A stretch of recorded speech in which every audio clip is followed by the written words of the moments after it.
بلکہ اللہ تعالیٰ اس سمندری بھاپ کے منرلز جو آپ کے لیے نقصان دہ انہیں علیحدہ کرتا ہے، بادلوں میں انہیں علیحدہ کرتا ہے. فلٹر پلانٹ ہے یہ. فلٹر کبھی کولر دیکھا نا آپ نے، اس کے اندر یوں گول گول وہ فلٹر ہوتے ہیں. وہ کیا کرتے ہیں؟ گندے پانی میں سے منرلز نکالتے ہیں، ٹھیک ہے، گندے پانی کو صاف کرتے ہیں. بادل اتنا بڑا فلٹر ہے، اتنا بڑا فلٹر ہے کہ سمندری پانی کو فلٹر کرتا ہے. اس کے بعد بادل میں بہت سا پانی جمع ہو جاتا ہے سمندر کا. وہ پانی کیا بن کے نیچے گرتا ہے؟ بارش. اس کو کہتے ہیں پریسیپیٹیشن.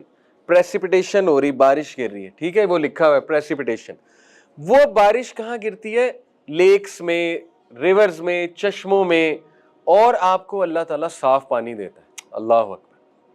اب سوچو، کبھی ہم نے شکر کیا اللہ تعالیٰ کا اس بات پہ کہ سب صاف پانی ہمیں مل رہا ہے؟ اور میں آپ کو ایک آیت سناتا ہوں. کل ارائیتم، کہو اے محمد انہیں کہو، ارائیتم ان اصبح ماؤکم غورا، کیا انہوں نے نہیں غور کیا، کیا انہوں نے نہیں دیکھا کہ یہ جو پانی ہے جو تم لوگ پیتے ہو، یہ جو پانی ہے، اگر اللہ تعالیٰ اس کو زمین میں بہت نیچے لے جائے، دھسا دے، چشمے نہ ہو، فَمَن يَأْتِيكُم بِمَاءٍ مَّعِينٍ، تو کون ہے جو اس پانی کو واپس لے آئے گا؟ سبحان اللہ.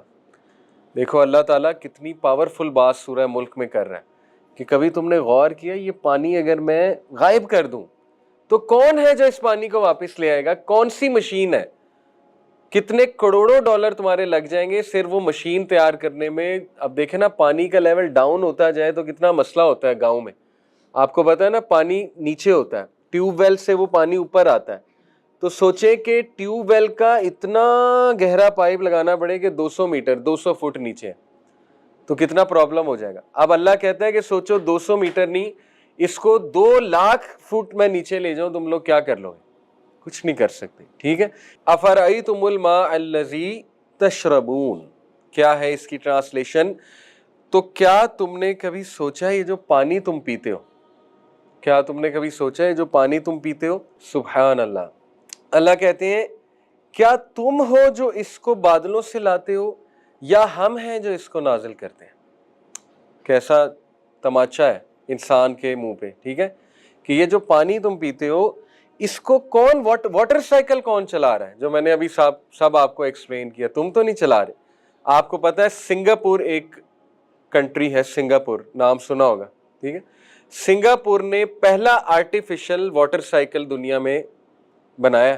یہ اب دیکھو ہزاروں پائپس ہیں، ہزاروں پائپس لگا کے، پورا فلٹریشن پلانٹ لگا کے، اور بڑی اچھی بات ہے انہوں نے گٹر کے پانی کو پانی بنایا، سیوریج واٹر کو پینے کا پانی بنایا ہے سنگاپور نے، کیونکہ سنگاپور میں پانی کی بہت کمی ہے. ٹھیک ہے، صاف پانی کی. تو دیکھو ادھر کے سائنٹسٹ نے، اللہ نے کتنا ذہن دیا انسان کو، گٹر کے پانی کو پانی بنا دیا اسی طرح واٹر سائیکل کے تھرو. ٹھیک ہے. اب سوچو کہ ہمارے اوپر بڑے بڑے پائپس ہوتے، بادل نہ ہوتے، بڑے بڑے پائپس ہوتے، تو ہم ذہنی مریض بن جاتے. جب ہم باہر نکلتے ہم کہتے ہیں یار یہ دنیا ہے کہ یہ فیکٹری ہے جہاں پہ ہم رہ رہے ہیں؟ خوبصورت ہی نہ لگتی؟ سوچیں آپ ناران کا گان مری جاتے، نتھیا گلی جاتے، وہاں پائپس ہوتے پہاڑوں کی جگہ، فیکٹری، پوری فیکٹری لگی ہوتی.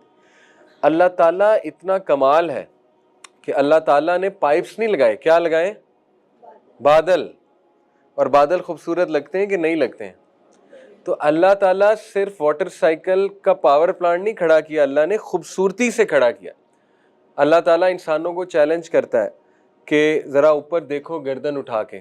ٹھیک ہے، تمہاری نظر شرم سے جھک جائے گی، تمہاری گردن تھک جائے گی، لیکن تمہیں رحمان کی تخلیق میں کوئی شگاف آسمانوں میں نہیں نظر آئے گا کہ تمہاری گردن تھک جائے گی، تمہیں کوئی فالٹ نظر نہیں آئے گا. تو یہ ہے اللہ.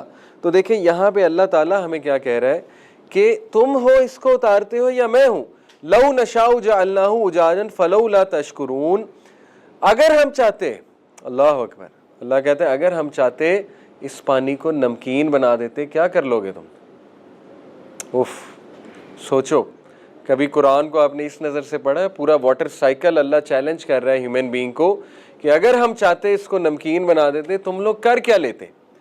سنگاپور کو کروڑوں ڈالر لگے صرف چھوٹا سا پاور پلانٹ بنانے میں. اللہ کہتا ہے کہ پوری دنیا کو، تم پورے انسانوں کو پانی پلا سکتے ہو؟ تم ان کو جانوروں کو پانی پلا سکتے ہو؟ کون ہے ان کو پانی پلانے والا؟ کھربوں لوگوں کو پانی کون پلا رہا ہے؟ اللہ۔ تو اسی بات پہ آپ نماز پڑھا کریں۔